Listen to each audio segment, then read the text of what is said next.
Lights at their peak was the golden age of Jamaican ska. But the foundations of the band were shaky. They became frustrated with the insularity of the Jamaican music scene.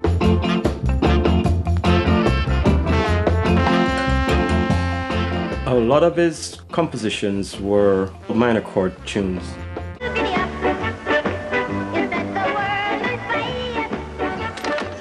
We started to get hits in England because that's where it became an international music, especially.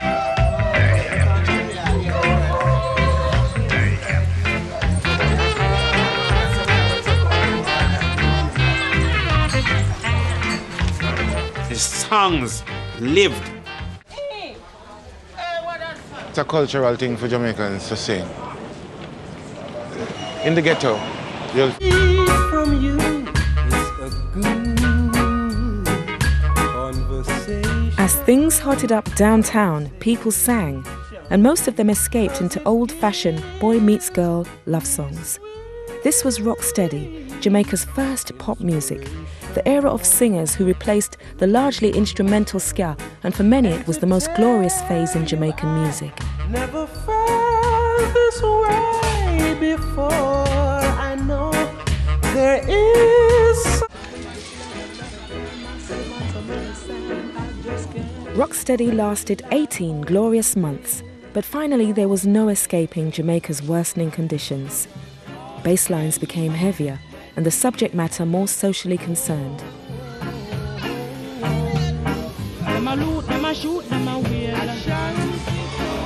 There's a social divide and a cultural divide. We live in two countries. When ska was popular down, Rocksteady saw a power shift in the music industry. It was still dominated by the former sound system bosses, but Coxsone and Studio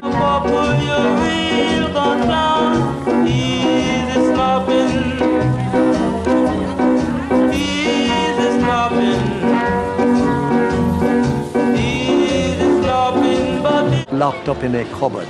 But from the first hit was made, it is as if the cupboard doors opened and all this talent just poured out.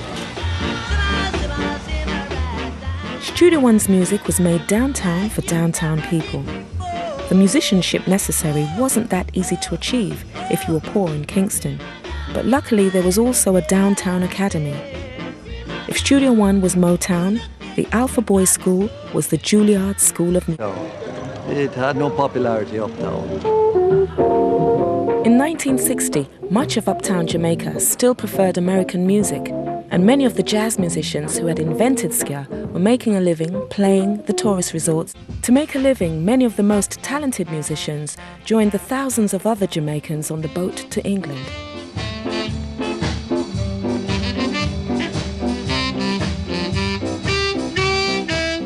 Rock it steady and see what's going on. Slow down. Poverty breeds crime. You wake up in the morning and you don't know where the next meal is coming from. You know, all kind of things start going through your mind. For if he's rough, he's against the world. He's against the world. Right up. Don't you know you're getting slow? By 1966, downtown Kingston was a lawless place. This was the era of the so-called rude boys, the ruthless gangsters who terrorized the nation.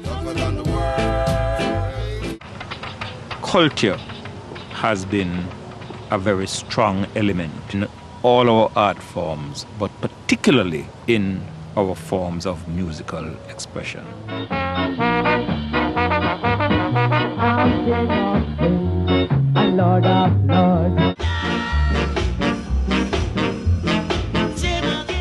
It was a very productive period in Jamaica's musical history. Hit after hit, you know, every month there would be a new hit. In 1960, Prince Buster started his own sound system. To steal a march on his rivals, he approached the ultimate outcasts of Jamaican society, the Rastafarians, who since the 30s had looked to Africa rather than Europe as a model. He persuaded Count Ozzy and his master drummers down from the Warwicker Hills. The story of modern Jamaican music starts in the early 1950s in the poorer areas of downtown Kingston with the emergence of a uniquely Jamaican phenomenon, still at the heart of the music 50 years later, the sound system.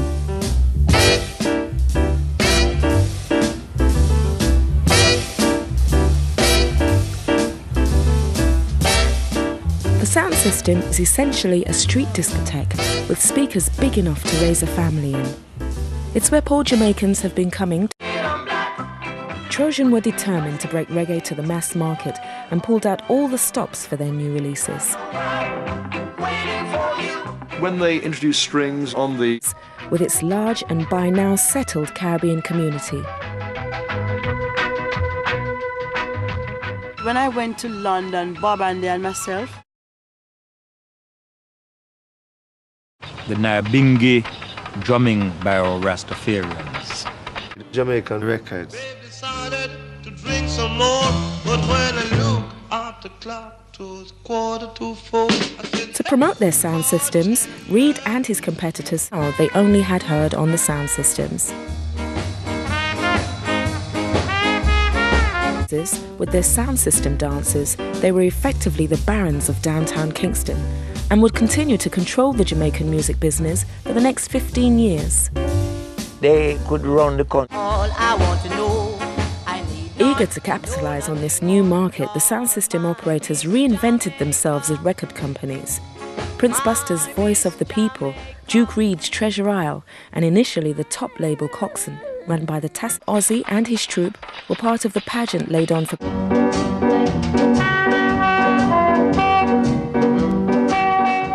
This is the way of life of the lower class people.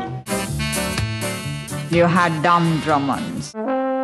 Many of Jamaica's greatest musicians have been from Alpha. Coxsone in particular was quick to appreciate the value of the... What was happening was that by the late 60s, companies like Trojan Records had spotted the large underground following that had developed for this new reggae pop music. White kids that were hanging out with the black kids from the same areas grew up on the music, you know, we were all...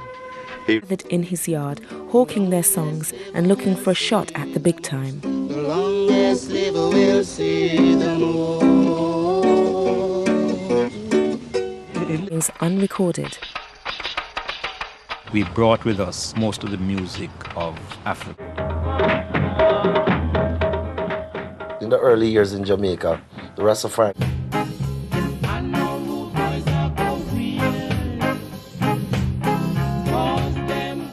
Reggae was everywhere. Dozens of studios sprang up and sheer volumes saturated the market. Producers needed a new outlet for the music.